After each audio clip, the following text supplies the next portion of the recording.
એક નાનકડી ખિલ્લી જો ટાયરમાં ઘૂસી જાય ને તો ગાડીની ગતિ બદલી નાખે છે. એવી જ રીતે એક નેગેટિવ વિચાર જો મનમાં ઘૂસી જાય ને તો જીવનની ગતિ અને પ્રગતિ બંને રોકી નાખે છે. અહીંયા તો જિંદગી જીવવી એ જ એક હુનર છે અને જે જીવતા શીખી જાય એ જ વિનર છે.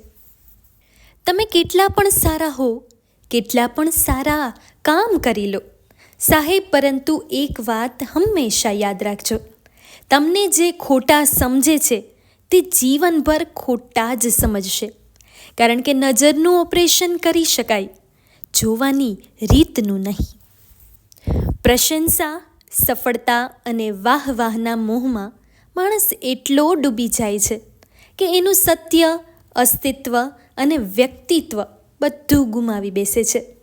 જો ખરેખર માનવતા અને માણસાઈ દિલમાં જ હોય ને તો એને કશી જ જરૂર પડતી નથી. ઈર્ષા એટલે બીજાનું નેગેટિવ જોવું, નેગેટિવ બોલવું. ઈર્ષા એટલે એને કેમ બધું છે અને મારે નથી. ઈર્ષા એટલે એનાથી હું પાછળ નહીં. ઈર્ષા એટલે બીજાના સુખની અને ખુશીની બળતરા.